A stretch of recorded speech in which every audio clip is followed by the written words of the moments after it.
Hello and good evening. Welcome to Live Irish Myths. I'm Anthony Murphy.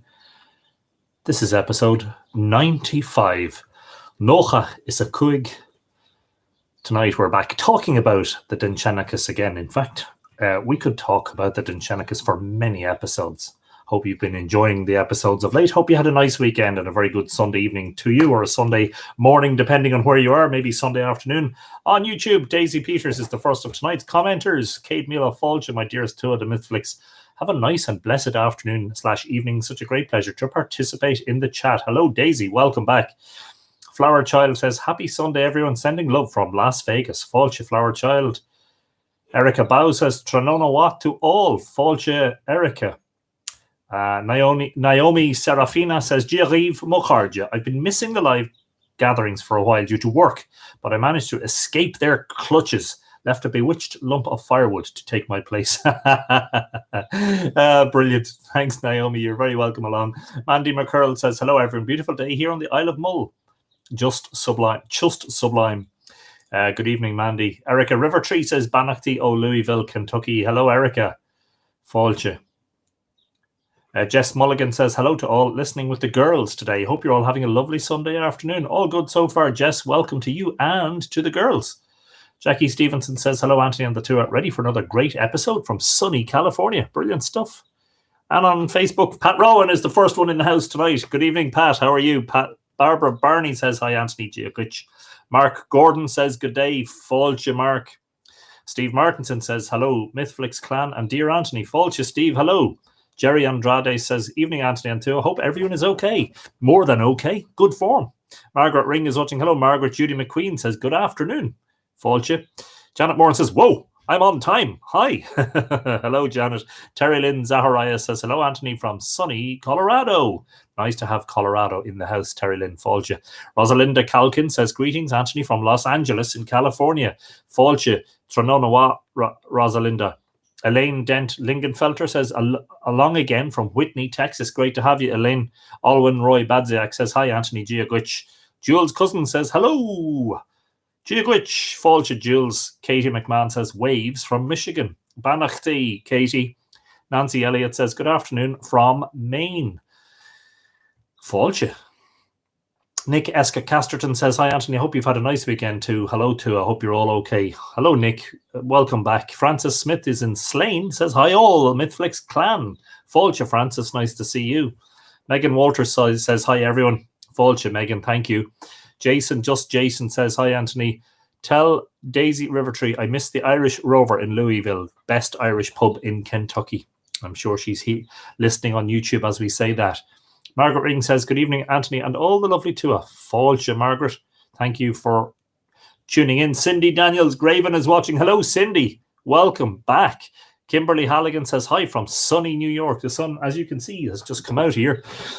We have had thunderstorms in Ireland today. Thankfully, I haven't had any here in Drogheda, but that's not to say we won't have this evening. It is very humid. It's very muggy here, as they say. Maria Rodriguez Doyle says, hello, love from Spain. Gra more Urt, Maria. Cindy Daniels Graven says, I hope you're enjoying my joke shares. I should just say, Cindy, don't encourage me, really. Yes, I am enjoying them. Only because they're so corny. Angel Barboni Smith says, hello. Giaguich Angel. Desiree Riley says, hello, our lovely Tua. Hugs and kisses to all from hot, humid, sticky Louisiana. See what I'm telling you? The weather seems to be a common theme. Yes, indeed. Same here, Desiree. Hot, humid, wet, and sticky.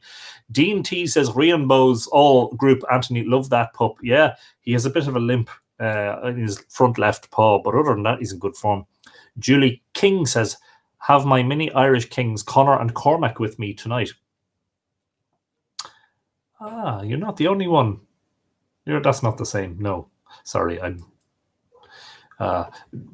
Forgive me. Julie and your young kings, welcome along. Ralph says, evening from Ath League. Falcha, Ralph. Neil Hughes, Trononawa, Anthony from Coatbridge, Scotland. You better mention my wife, Mary, as she watches too, and I forget to add her. Absolutely. Hello, Mary. Falcha. Chonasata too. You're very welcome. Pat Rowan says, thank you, Anthony and Tua. I'm fine. Wishing you all a beautiful Sunday. And you too, Patrick. Pat. Cheryl Ann McFetridge says, cheers and love to all from Boston. It's a beautiful day here today. Glad to hear it, Cheryl Ann. You're welcome along. Freya's Joe Holmes says, Trononawa Anton August Tua. Blessings from a very summery Sweden. Good stuff. Approaching midsummer now. Jim Conway is in from warm and sunny Clanrassel, it says. Thank you, Jim. Philomena Breen says, Fáilte, amazing June weather. Yes, indeed. Jerry Andrade says, we had an amazing storm here last night on Merseyside. Yeah, they're coming across the Irish Sea. They're coming from the east. Teresa McGuinness says, hello all. Fáilte, Teresa. Yvette Tillema. Hello, Anthony. Sorry. Hello, Tua. Hi, Anthony. And Codex. Coda even. Daughter's dog named Codex after the ancient codices. Ah, yeah, brilliant. Welcome along, Yvette. Coda's name is spelled Koda. Anne McCallum says, hello, Anthony and Tua from a very pleasant, warm and sunny Ontario, Canada. Being a border city, Windsor is still in phase 1, but slow and steady wins the race. Absolutely. Yes. I'm watching the fact that there's another outbreak now in China. We have to watch these things with concern. Barbara Murphy says, in and ready from my air-conditioned house, Tucson, Arizona. It's a good job, Barbara, isn't it, that you have the air conditioning? It definitely helps. Jennifer Walsh says, hi from North Carolina, USA. First time listening. Brilliant stuff, Jennifer. Fáilte, tá fáilte roat, fáilte more. Céad míle fáilte. And I'm sure that the clan, the Tua, will make you feel very, very welcome. Charlene McLean Cosby is back, says, evening, Anthony. Hello, Charlene. Martin Doheny says, hello, Anthony and the Tua from a warm South Kilkenny. Kilkenny, beautiful part of the world. Patricia Healy Sullivan says, hello from Bakersfield, Vermont. I broke my foot March the 5th, so you have been my evening company all this time. Better now, thanks to the Tua. Brilliant stuff. And I hope you'll be flying around in no time, Patricia. That's good. Excellent. Paula Snow Queen waves. There's no need to say sorry. There's nobody late. You're not late until you're in at the end of the story. That's okay. Don't worry. It's grand. Tom King says, good evening, Anthony, and all the lovely Tua. Oh, it's sticky. Story time. And the feet are up. Sounds nice, Tom. Donna Jean Porter says, hi, Gia Glitch. Regina Riley says, hello, all. Fáilte, Regina. Conas atá too. Stacey Gearan says, hello, Fáilte. Nancy Wells Brewer says, hi again, Anthony and Tua from beautiful Orinda, California. Hello, Nancy. Dean T wants to know, where's the pup? He's in the kitchen relaxing after we had him out for a walk a little while ago. Him and Saskia. Noel Grant Matthews is watching. Now, Noel, what could you be watching for? You must be hard up for entertainment. Is there nothing on the telly? Hope you're keeping well. Say hello to Mark and the kids as well. Hope you're all keeping well. Donna Firer says, hello from Maryland. Still eager to hear recommendations for maps that pertain to the mythology and the real places as well. Thank you. I'm not sure that there are many of those that exist, Donna, to be honest. Some part of a project for a postgraduate student, maybe. Interesting. David Candy Webb says, hello from Central Florida. First time listening, another first timer. David, tá fáilte roat. You're very welcome along. Enjoy yourself. Vicky Wallace Southall says, hello, my lovely friends. Fáilte Vicky. I hope Evan is with you. And if he is, hello, Evan. Nicola Finch says, hello from the Chilcotin Plateau. Is that Chilcota? I don't know how that's pronounced. In British Columbia in Canada. Hello, Nicola. Fáilte.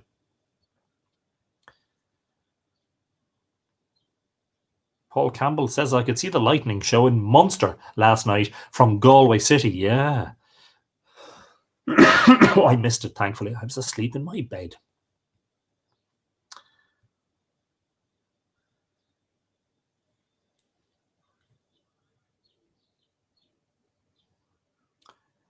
Okay, a lot of interaction going on, which is brilliant. Philomena Breen, yes, is talking to someone else. Mariana Dunn says, hello, dear Tua. Happy Sunday from Virginia. Hello, Mariana. Welcome along. And back on YouTube, because I'm missing loads, I think, now.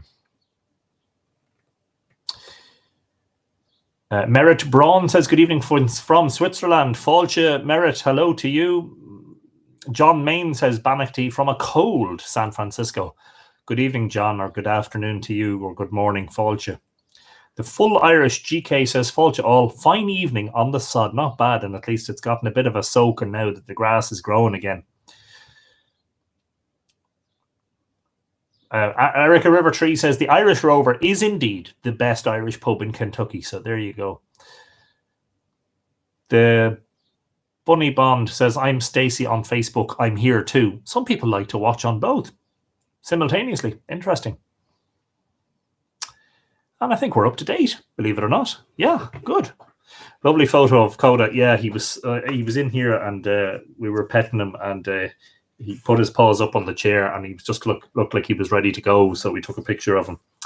So what time is that? Let's call it 10:30.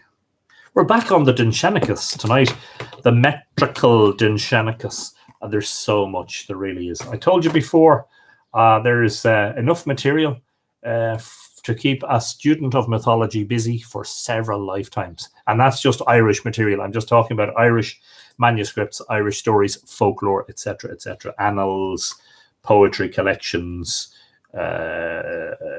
religious or ecclesiastical documents, etc., etc. Several lifetimes, and I'm not joking you. Tonight, a few more of the poems from the metrical Dindshenchas. We've had Brunabonia, we've had Nouth and Douth in the past, we've had snippets of others. Tonight, I propose to start with Invernalvine, which is the mouth of the Delvin River, which is actually in County Dublin, but it's not really too far south of the Boyne. Sort of probably about halfway between here and Dublin, where the Delvin River enters the sea.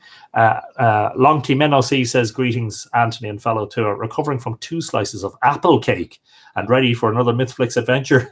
I hope your recovery is a swift one.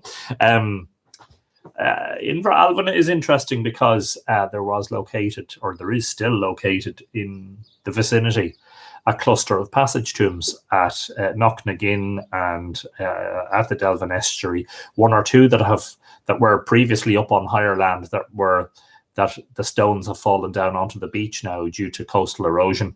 And there's a cluster, of course, just to the south of the Delvin estuary at Braemore, Bremore, Braemore. And Inveralvine is important also because it is the place where the River Delvin empties into the sea, as I said.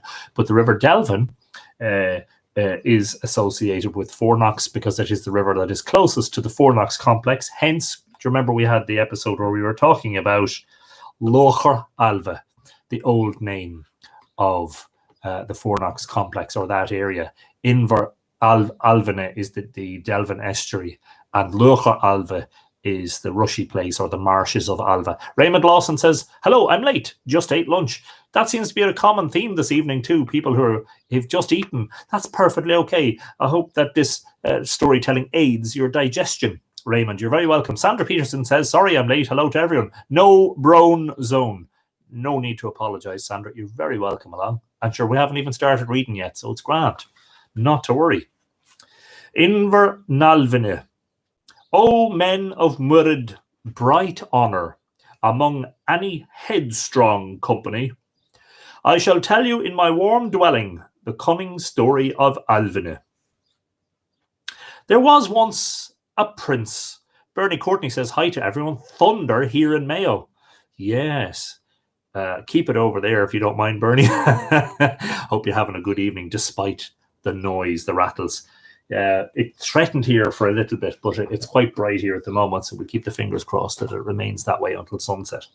There was once a prince famed for travel who rode north of undivided Ireland. He was a pilot of every brilliant band in his day. Rua, son of valiant Rigdon. And Rua is R-U for the A-D. And of course the D would be lenited. Rua, which basically means ruddy or red. A reddish sort of colour. Yvette says, darn, I have to go to YouTube again. Spinning circle. Sorry to hear it. He fared on a lucky journey, a choice without dispute, over the goodly main of the sea, early and late, to converse with his friend the Norseman. A right brave journey it was to Norway. He came with 3 boats, splendid and bright. It was a vessel ever terrible. They stopped short, the deeper Dole, on the shoulders of the open sea. They had no power to stir on any side. Firm was the strong durance. Into the mighty main, without shrinking, went noble Rua, the smiter. When they arrived in the east across the sea, with luck and with high renown.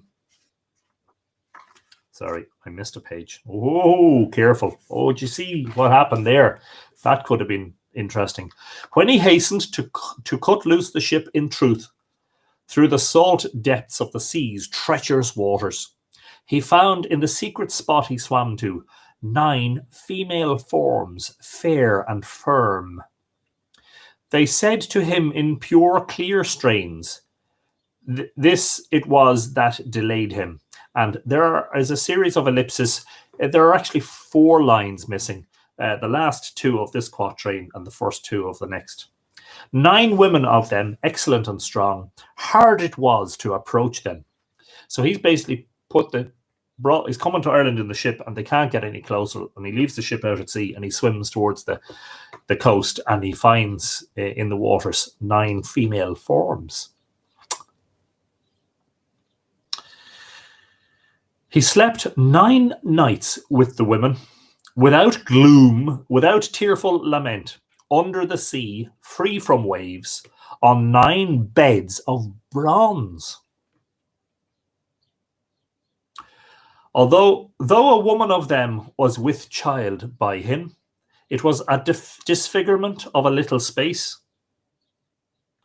He departed from them without wrongful offence, on condition that he should come back again. When she had let him go to his noble comrades, he rode with the companies of his strong host.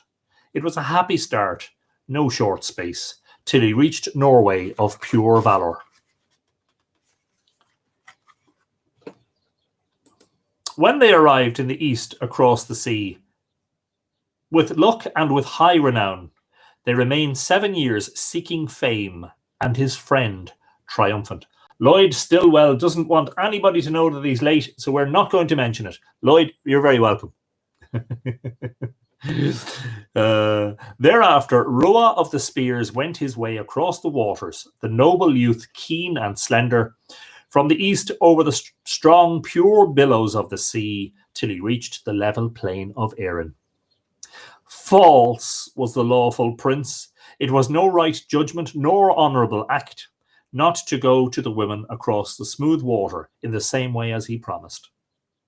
When the lordly chieftain touched land southward at the plain of Murid of the lowland steads, with unclouded fame for stern strength, men heard the martial strain. That was the song of those tuneful women in their pure, mellow, sweet-sounding speech as they pursued Rua with the spear point over the impetuous, clear, streaming tide.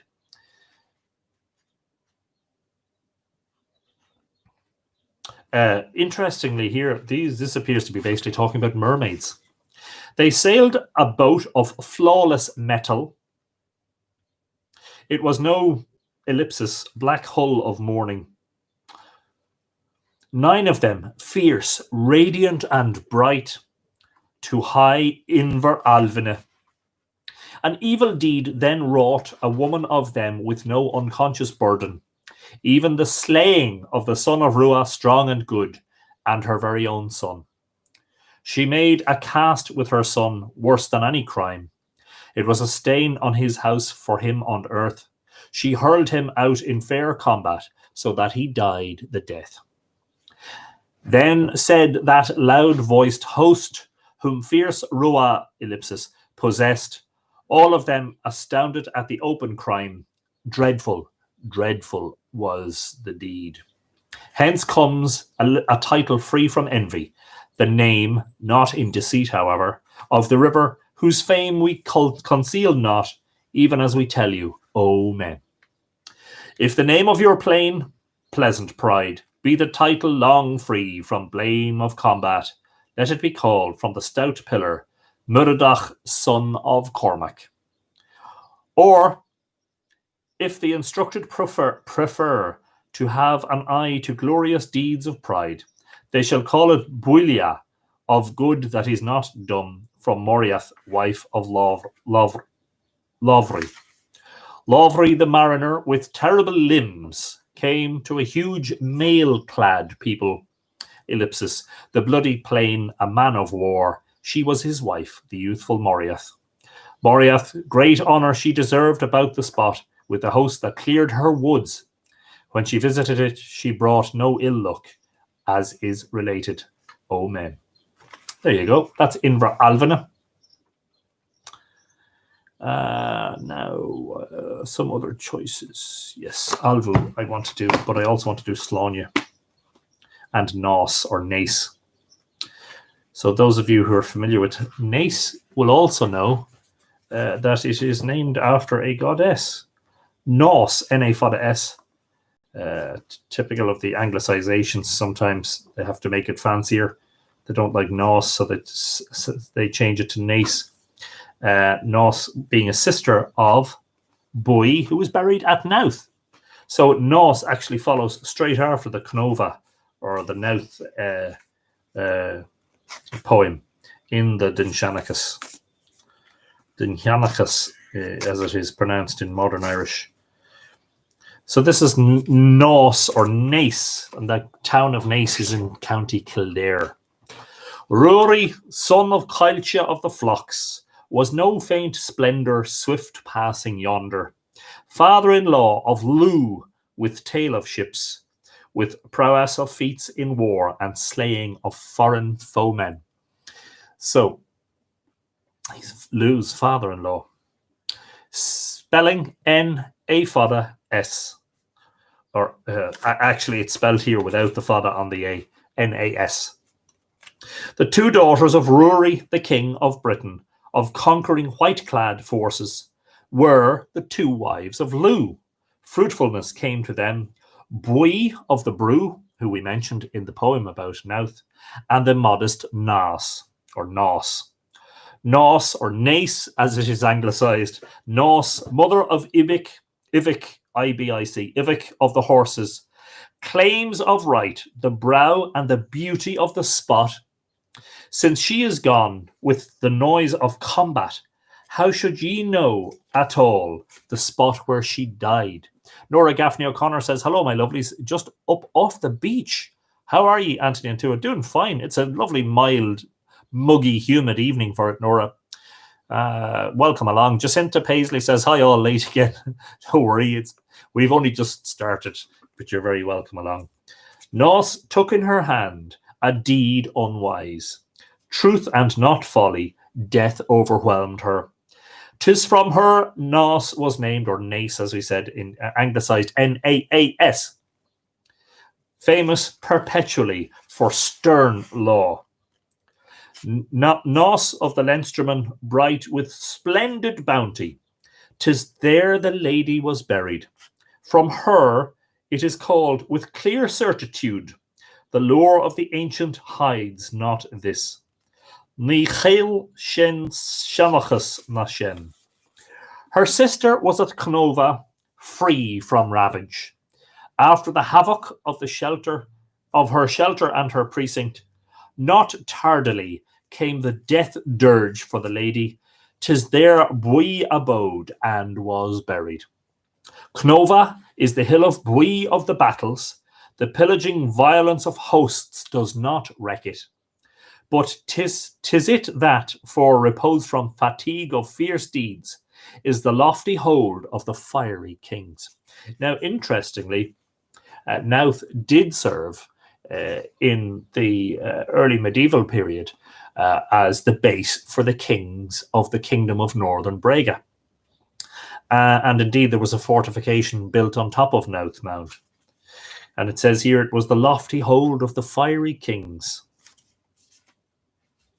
Now, Ruath, or Ufada ADH, which basically means the ruddy kings or the red kings, was translated here as the fiery kings.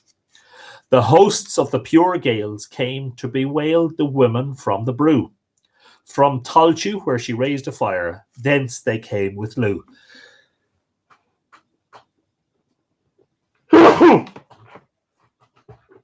Excuse me. They lifted a cry of lamentation perpetually for the women free from guilt and guile.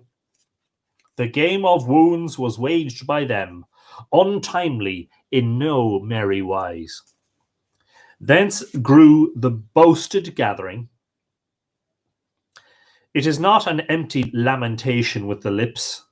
The assembly of Talchu with mighty preparations, held by every hero, moreover, according to custom. That was the gathering of accomplished Lou, happy satisfaction, no small pleasure, the lamentation of the fair-skinned vocal women of Foyle, the keening for the daughters of Rory the Red. The three sons of Dorchlov, strong testimony. Does that mean Dork is darkness, isn't it? And Love, dark hand. Strong testimony. Nas, Ronk, and Alistair. In the west, without respite, above troublous Coan, Talchu extinguished them for good. A wrath in Ulster, long the law. A wrath of the province of Connacht the excellent. A wrath of the province of Leinster without weakness. A sight for Nos, daughter of Rua. Thank you. Barbara Kling. A lot of people saying bless you. Thank you. Barbara Kling says, just made it now. Hello, everyone. Fáilte, Barbara. You're very welcome. That is Nace or Nos.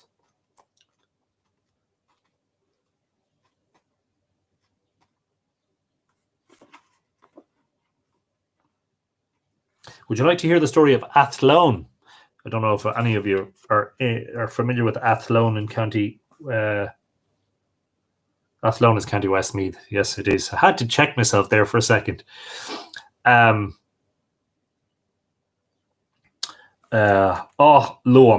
as it's known in the Irish. This is Loam from the Metrical Dindshenchas. I'm reading from...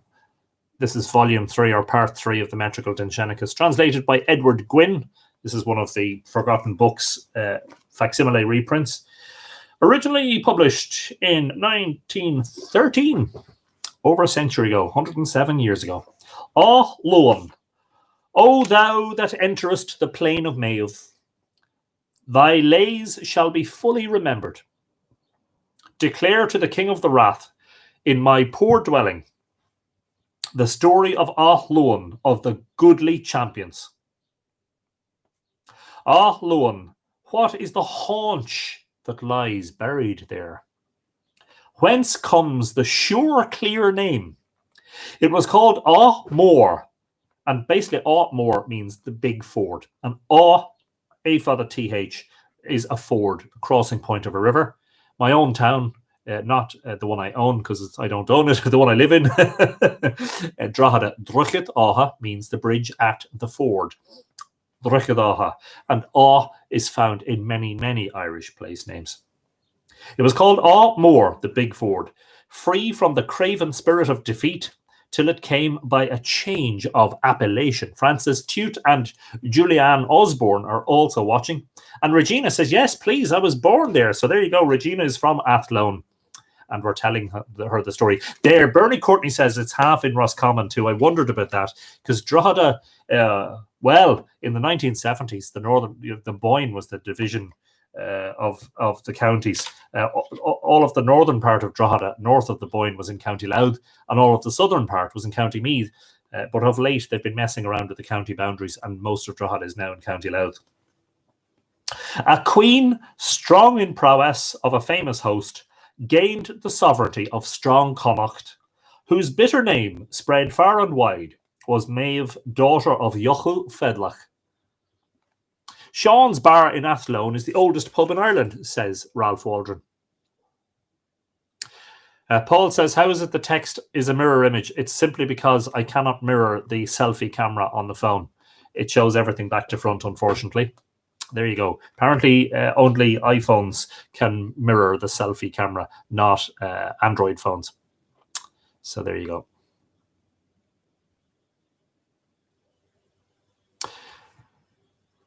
Nora says, I completely misread. Thought we were doing dogs. What am I like? Barking mad, pardon the pun. Well, I did. I was kind of joking when I put up the picture of Coda sitting at the desk.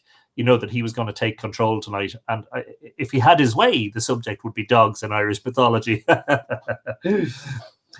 Mate to the noble maiden, Iween, W-E-E-N, Iween, was the son of Rus Rua of Roriu. It was an honoured name over crumbling Barin, B-A-I or E-N-N. Ailill, son of Mata of Murrisk. Interestingly, that Ailill is the son of Mata, M-A Fada T-A, same name as the monster that we mentioned in previous episodes. Yeah, Melonello is repeating this. Yes, Athlone is half in Westmeath and half in Roscommon. There you go. Drogheda is like 3/4 in Louth and 1/4 in Meath. 3 queens there were of fiery force. Of course, all the queens in ancient Ireland were of fiery force, weren't they? And dead right, because how else were they going to get on in a man's world? Who had right comely consorts. They had rights over 1/3 of hearth and having. Theirs were not unions of a moment. Ailill, who was not unwise, was husband to Maeve, and of course we meet Maeve and Ailill in this get it out, Anthony. Not caught my Táinbó Cúilnge. And of course it is a conversation between them at the very beginning that causes the War of the Bulls. Because Ailill tells Maeve that there's a better bull than hers. She boasts about the Finn Bennock being the best bull in Ireland, and he says, no, there's a better one over in Cooley. And that's what starts the whole war. Ailill, who was not unwise, was husband to Maeve. Macha lorded over Kimbaith in like fashion. Art, whose skill of spear was faultless, was husband to Maeve Letjarg of Leavine. Yes, somebody is saying mythic Irish animals. We did actually do an episode. Yes, one moment, and we shall try and dig it out for you so that you know where to go immediately after we finish. If you have a look at animals, episode 30, Animals and Creatures in Irish Mythology. I'm just going to paste it in there as a link on the comments beneath the video here. Jennifer Walsh says, my dog's name is Puka, after Irish mythology. Brilliant stuff. Where was I? They performed deeds of daring more than all the exalted kings. Thus, by labours of a host was built Awan by Macha Mungrua. Now, Mung is hair and Rua is red. Macha of the red hair. The feast of Tara, sore was the strife, with plenty of feats and wanted riot, was brought to impotent abasement by Maeve of the Gallion with her pure beauty. The noble daughter of Jochu Fedlech, ruler of Fall, Maeve from cold inviolate Ednech. In truth, the fence of death never closed upon a woman that was richer in store of lordly substance. Except for her being in want of the bull that belonged to the king of Macha, wild with mead, the king who was Conor MacNessa, or Concovar, wild with mead, drunk all the time and probably wild all the time, even as her noble husband reproached her, the son of the king of Leinster, the warrior prince. Maeve, out of her own household, she was fit for war. Why called Feast of Tara, says Donna Fire. Well, the Feast of Tara was a Fesh Teamhraidh, was a very famous feast held once every 3 years. It was an assembly, but it was also a place where disputes were settled and trade was done, and lots of games and probably horse races and all that sort of stuff. Was the king or the bull wild with mead? No, I think he's definitely talking about the king. Oh, yeah, good. That's a good question. Acht abi in tachta in tarv, rovoi ik ri macha mi garv. Except for her being in want of the bull that belonged to the king of Macha, wild with mead. I presume it's the king. Even as her noble husband reproached her, the son of the king of Leinster, the warrior prince. Maeve, out of her own household, she was fit for war, went raiding Cúilnge of the hundreds. When she fared on a path of peril against a warrior and bore off the wife of Conall Cernach. Conall Cernach was one of the famous warriors of the Uli, the Ulsterman. Wasn't he featured in Tugal Brunja da Durga? Conall Cernach. Tugal Bru. Am I imagining that? Oh yes, he's definitely one of the protagonists.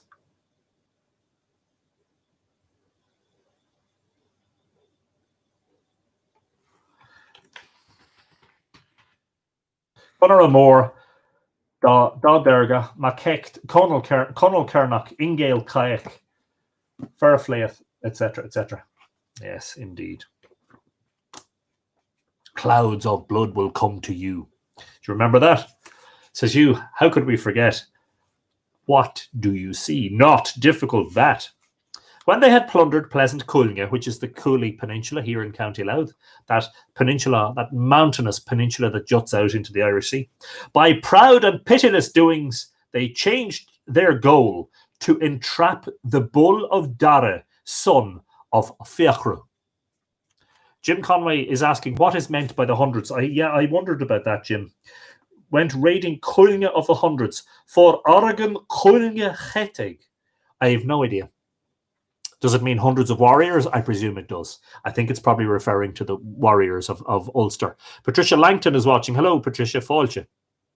So Maeve was married to a drunk, says Patricia Healy-Sullivan. Most likely, yes. I would say a lot of drink was drunk back then. A lot of drunks were drunkard. A lot of drunkards were drunk. The Dun Bull of Coilne, Dun Coilne. Comely was the splendid brute. Bagrin in Gley was in the heifer's glen. Round him they drew a ring of reivers and made the cattle raid to catch him. And a reiver is like a raider, isn't it? Like something like a sea pirate or a warrior who raids. The people of Banba, and Banba, remember from our previous stories, was one of the tutelary goddesses who the sons of Meal encountered when they were trying to take Ireland from the Tuatha Dé Danann. Banba, Fola, and Eru. It is a poetic name for Ireland. The people of Banba suffered hurt through the comely hero, whose home was death and chilling gloom. He bound them in galling chains for the space of 3 winter months. To many a band, to many 100 of harmless people, the host of Crochan, eminent in fame, and of course Crochan was Maeve and Eilil's stronghold in Connacht, eminent in fame, brought death and dismay by sorrow more piercing than any wound. After Candlemas, that is... don't get annoyed. Count to 10, actually. Just. That's from the Irish. Ir Nimbolg. And of course, Imbolg is Imbolg, which is the beginning of February. It's the old cross quarter festival, marking the halfway point between winter solstice and spring equinox. Imbolg, yes, Rowan, yes, exactly. Tulsk. We're not talking about Tulsa in Oklahoma. We're talking about Tulsk in Roscommon, which is where Rathmaeve is close to. Not Rathmaeve, that's in Tara. Rathcrochan. After Imbolc, Candlemas. After Imbolc, rough was their herding, came the unvanquished bull to Cnoc Tarva, fair resort of the people. It's actually Tarbga, Tarvga, which basically means the hill of the bull. Fair resort of the people. It was a dwelling of dread for many a man. They made a proudly matched pair, the Dun Bull of Coilne and the White Horn. And of course, the bulls' names are Dun Coilne and Finn Benach. And Finn in Irish, Dund Coilne. That basically means the dun or the brown bull of Cooley. And Finn Benach means finned, or Finn means bright, and Benach means the horn, the white horned. They made a proudly matched pair, the Dun Bull of Coilne and the White Horn, before the eyes of a host, a wealthy dwelling, about the rough-flanked hill of Tarvga. They fought a fierce combat on miry ground. On the 7th day of spring, Ishachtmad lo Lon Arig, And the white horn fell therein in the wildwood. By the wildwood bull of Sliabh Fuat. And of course, what it's inferring there is that Dun Coilne was actually from Sliabh Fuat, which is the Fuse Mountains, which are somewhat to the west of the Cooley Mountains, somewhat inland. Hence is named Tarvga to the north, in a martial land excelling in kine, cattle. From the battle of the beasts, pleasant path, about which there were conflicts, noble sir. Don't know who that's addressing.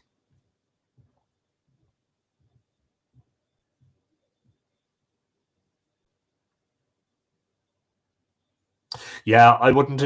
Certainly, Paul would agree with you. I wouldn't recommend subtitling this, just because it just wouldn't pick up the Irish. The Dun bull scattered his bones and his body.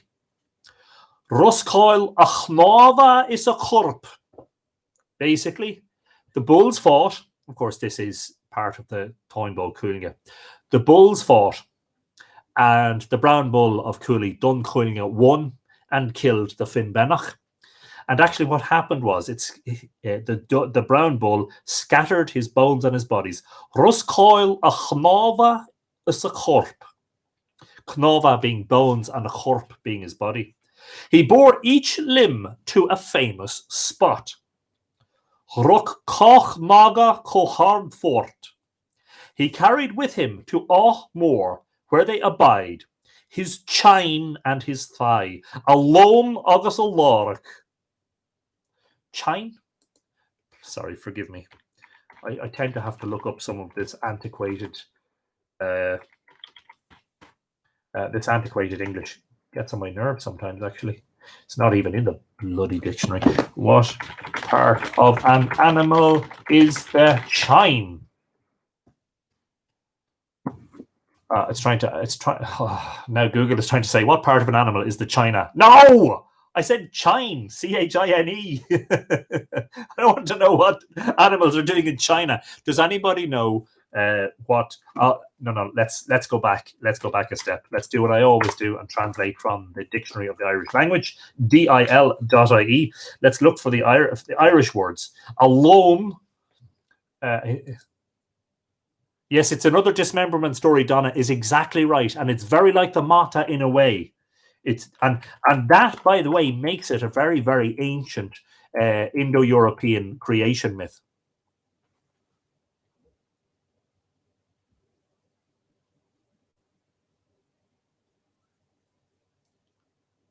Desiree, your comment is lovely. I'm glad to hear it. What is Anthony on? Yeah, I know. Loan. Let's make it a head word only so that we don't have to sift through. Yeah, provisions of food or victual sustenance is fat, but is a specific part of the body. The haunch, the rump, or the buttock, or the hip, okay? And sorry, I apologize. What was it? Loric. Oh yeah, well that sounds a little bit like Loric. Of an animal's haunch, yes. So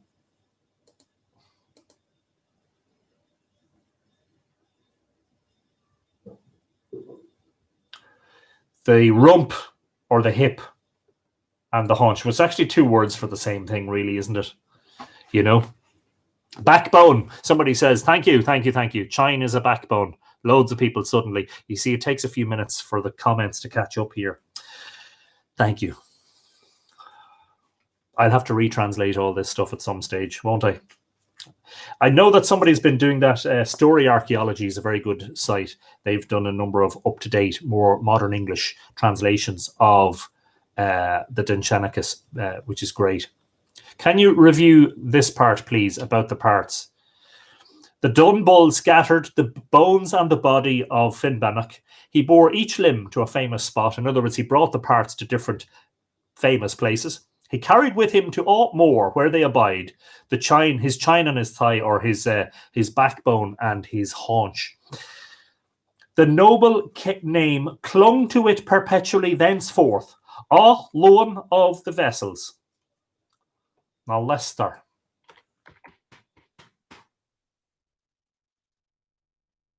Vessel or container. Though it was once aught more, with no soft and kindly beauty, the chine gave it a new name, valiant sir. The white bull's hoof, through treacherous crime, was at Loch Dia, D-I-G-E, Diga or Dia. Dia was a noble chief. His 2 ribs, a valiant exploit, the mighty Dun Bull bore to Muckfind. And Muckfind basically means the bright pig, believe it or not. I just want to rewind there for a second.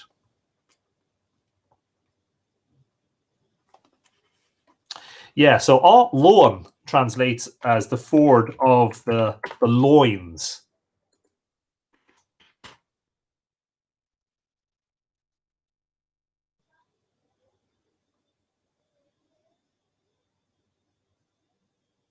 As in those bits of the Finbennock that were dropped there in the ford. He bore his heart to Dun Crum, C-R-O-M-M, the fort of Crum. A fortress against frenzy was the great Dun Bull. He strode with his haunch afar to the noble tribe of Assal Avrat. He carried his buttock across his back, across his mane, to Inish gloss of the bridles. There were wonders for a blind man almost to see. He carried his cheek to Lecken. So basically, the Dun Coilne carried the corpse, as it were, the broken body of the Finbennock around the place, and dropped bits of him all over the place at various places. This is, as I say, it is basically a retelling of a very ancient Indo-European creation myth about the destruction of a beast or a monster, sometimes a god or person, and the dismemberment thereof, and their parts basically make new places or landscape features. These are the famous fragments left by the vast Dun Bull, the fierce, ellipsis, unfortunately there's a word missing there, of the white bull with the piercing horns, who lived in the byres of noble Crochan. On every spot where he bore a piece of him, abides its name thenceforward. So, for instance, Trim in County Meath, T-R-I-M, is Trim, the ford of the liver, because that's where Dun Coilne was said to have dropped the liver of Finbennock. Just making sure I'm not missing any of the comments on YouTube. Irish Technical Thinker says, women always have the shit together when men fall apart. The Bunny Bomb says, thanks for nothing, Google. Yeah, I know. It's when you're searching for something and it just gives you totally different results. And Naomi was saying that the chine is the backbone or spine. Yes. Good.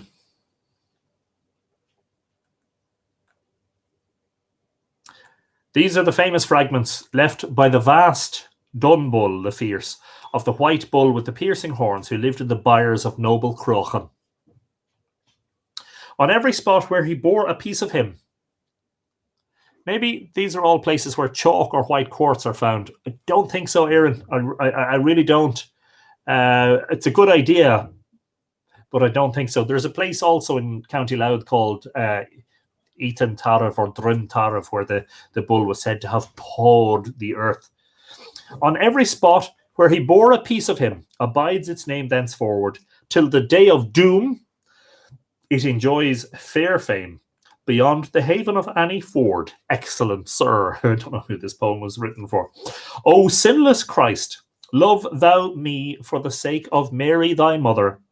O King of this people that goeth toward death, thou art more exalted than any man. And so a verse that has absolutely no place in the story is inserted because the monk must insist on doing so. So there you go. Yet another example. Okay, what other... oh yeah, I was to read Sloania, wasn't I? I think that's in section or volume 4, and it's getting dull here again. The sun is actually out in the west or in the northwest, but it's getting dull. And this is my very, very delicate volume. I have to be very careful with this. This is the original, 1924.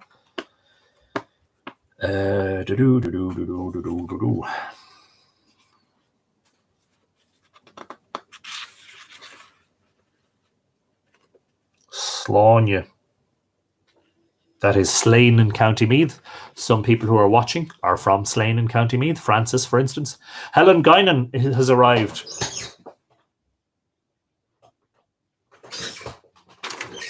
I bid you a good evening, Mom. Slánne. Let us have a look. This is a short one, so we might do a few more. A few short ones. Jennifer Walsh says, is your site on YouTube also Mythical Ireland? When are you live? I don't want to be late. I'm live every day at 8 p.m. Irish time on YouTube and Facebook.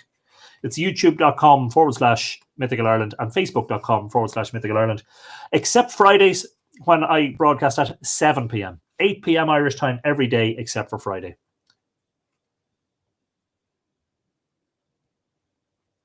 Sorry, I'm having trouble finding this. Here we go. Slánne.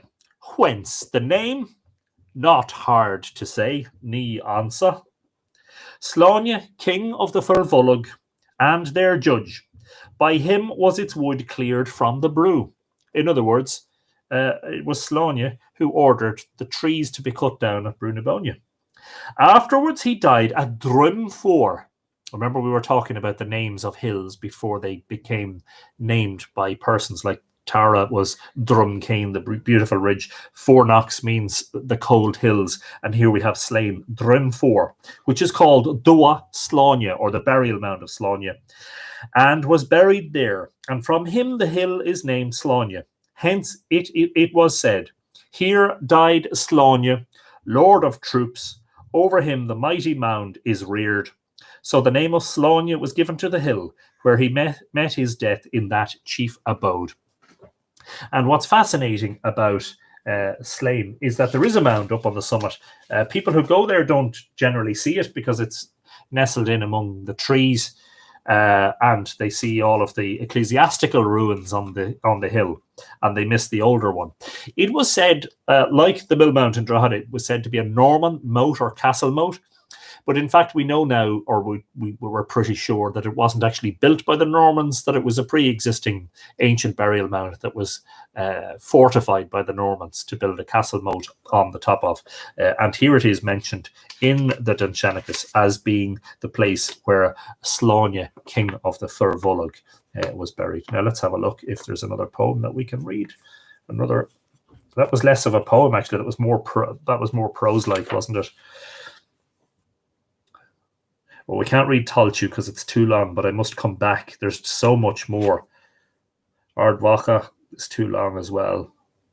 I'm just trying to think of some places that we might be able to read. Ova. Remember we were talking about Ova, Eramon's first wife, who he abandoned after he went with Chia to come to Ireland. Here was buried proud Ova. Now that is spelled O-D-B-A, Ova. And that would be lenited, so it would be O-D-H-B-H-A and pronounced Ova. Here was buried proud Ova, one that loved wisdom, an oak for strength, the grandson of wanton Belathan, frequented the hill with his docile yoke of foreign horses. So in this case, this is not, I'm mistaken. This is a different Ova because this is a man. Oh, there you go. Ova, son of Blai Belathan from Bree, won great victories in his lifetime when he served Conn of the 100 Fights, and that is Conn Céad Cahach, one of the famous kings of Tara. No sluggard was here, he, dark wielder of the famed ivory hilt.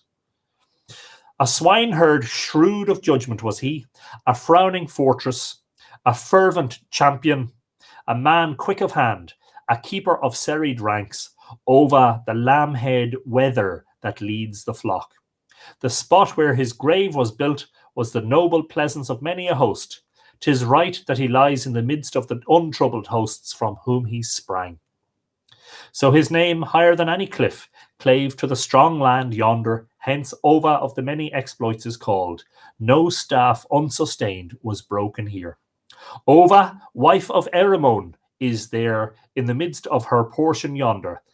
He that was chief in yonder land cherished her here, the well-born, indolent lady, the mother of his sons. So that's interesting. The very last verse is about Ova, the wife of Erimon. The rest of it is about a different Ova, a male called Ova. Fascinating stuff. And let us go back to volume 3 for one more. Ivory hilt. As I suggested before, walrus or perhaps narwhal ivory. I wonder also if it isn't a reference to Orion and his nebulous sword hanging off his belt. What time are we on? We've a bit of time. We're okay. We're all right. Let's talk about Dublin. We'll talk about Dublin as in the Blackpool, Dublin, and then we'll also talk about Auchlia.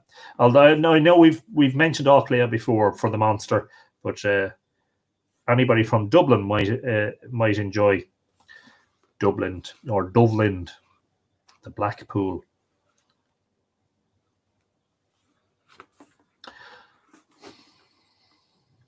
So this is Dublin, and it's a short one, which is the old name of Dublin, the capital city of Ireland.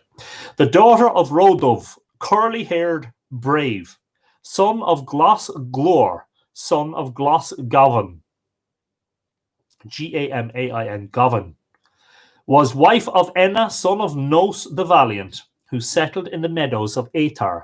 And of course, that is to do with Ben Aethar, which is the hill of Howth or Howth Head overlooking Dublin Bay. She was a wizard. No, definitely not a wizard. Ba Drui, D-R-U-I fada, which is druid. She was a druid. She was a noble poetess, Rodov's daughter of star-like beauty. She was a prophetess to take count of every chieftain, till death by a single shot extinguished her. Enna had a wife fair and lovely, Aja, daughter of Ochind, the son of slender Cnucha, who loved combat, gave short span to Rodov's daughter. The daughter of Rodov conceived jealousy. It was a journey that brought not good fortune. When she sang a spell of the sea in the morning, for slender Cnucha was no friend. That's very interesting. When she sang a spell of the sea in the morning, Diolchan bricht mara mucha, for slender Cnucha was no friend. Ur near chara kail Cnucha. Margin bright and brisk marked her, the squire by Ochin's high command, cast in her path a cunning ball, whereby the daughter of King Rodov was destroyed. He cast in her path a cunning ball. Very interesting. It makes me think of astronomy, because the casting of balls or spheres, to me, sounds like the throwing of planets along the ecliptic. The foe who killed her met his death by her famous, magnificent father. The noble warrior was slain before sunset, after the destruction of Rodov's daughter.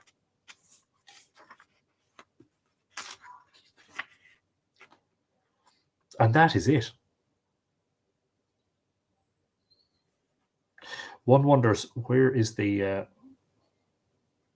Dovelind in this? Anyway. Auchlia. Behold, which is the Irish name for Dublin. Baile Auchlia. Behold Auchlia before you a while. O tower that ever guardest the gale. What warrior, what dame has plundered it, and given its name to the ford?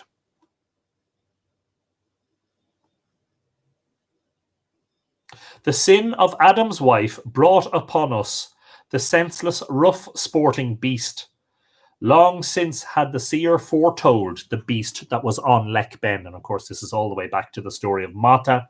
The beast that they're talking about is the Lech Ben, the sin of Adam's wife. Basically, apparently Eve is to blame for everything that happens, including big beasts that have to be killed in Ireland. The beast that was on Lech Ben had 70 feet, 4 heads. Its shank and its toe reached hither.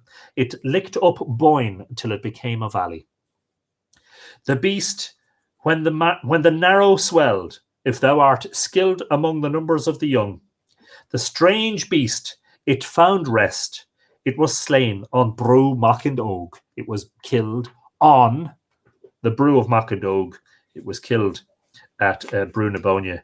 It was killed close to Newgrange or at Newgrange.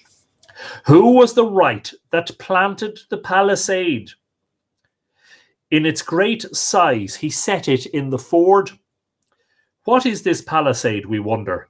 It shall abide in the pool till doomsday. The frame of the beast's chest made a cast round Erin, a coast that everyone knew, and the restless sea tossed it. Thereafter it befell that it reached the ford. The king of the elements, noble motion, the lord of each man's secret thoughts, the prince of nature, the son of my God, he it is that would protect every weakling. Relate to me, O comely Mungon, since thou art acquainted with every violent deed. What number fell, 'tis clear, in Tulloch na Seganya.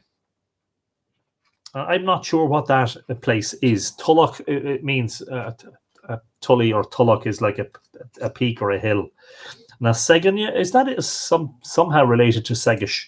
Segnne.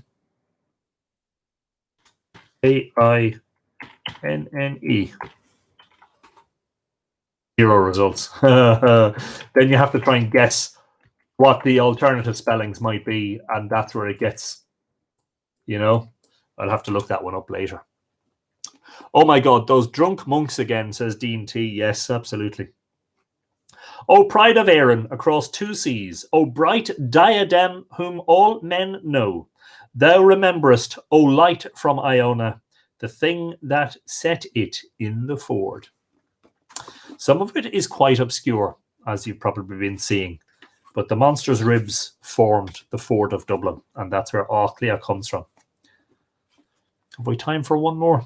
Bend Aether, which, oh no, that's 2 poems. That's too long. Let's find a short one, and let's finish on a short one. No, that's a really long one, Anthony. Let's have a look. Limerick, that's 6 pages. Sliabh, which is where the Milesians encountered the Daedanans on their first arrival. Let's do Sliabh and see what it says about Sliabh.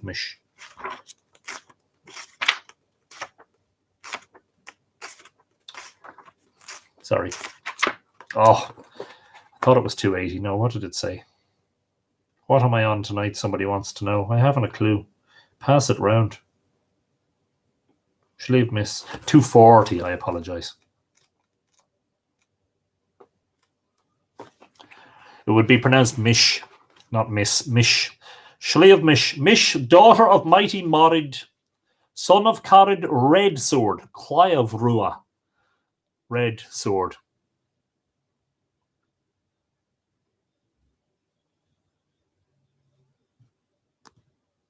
Henry Wilson, you can go and get lost. Bye-bye. Thank you for letting me know about that. Rowan? Spam reported and blocked and removed. Thank you for that. Mish, daughter of mighty Morid, son of Clodid, red sword, took a mountain as her own special portion for forever over the genuine line of Dedad. When the children of great active Morid left the land of the son of Shen, Echi and Ree roiled the band, first beginning of a host free from mischance. Coimgin, stern ally, had to wife a noble woman chosen from the host. Mish, who obtained never to part from it, the noble hill of Shenach as her bride gift. Fierce Shenach, son of keen Dedad, it is there he died, on the mountain. There, close covered by the sod, is his wrath, with the wail for his defeat. Guba, or Guva, Guba, which is the lament or the lamenting wail. And that is part of the name of Knova, according to the Dindshenchas, the nut wailing Knoguba or Knoguva. Mish, the much loved daughter of Marid, above the thickets of the troops, acquired by covenant with eagerness not slight, the noble lucky title of the mountain of Shen Mish, which basically means old Mish. And that is it. So there you go. Yes. Different. There is always, or nearly always, there are nearly always at least two stories as to how a place got its name. No troll zone, says Jason. Yes, absolutely. There are nearly always two stories about how places got their names. Sometimes the Dindshenchas gives one and you have to go somewhere else for the other. Don't forget that the metrical Dindshenchas is available to download from the internet as a PDF, so you can have it on your computer and you can follow those threads, and there's tons and tons of material there. But I think we will change it up tomorrow evening. We'll do something completely different. We'll change tack tomorrow because we've done, I think that's 4 episodes we've done on the trot about the Dindshenchas. I'm just checking here for the suggestions. I haven't updated that list in a while.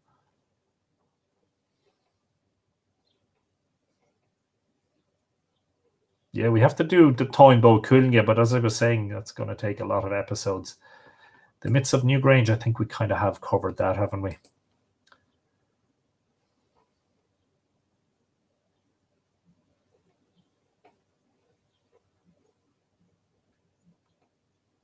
The fairies and myth we did with Morgan, which was brilliant.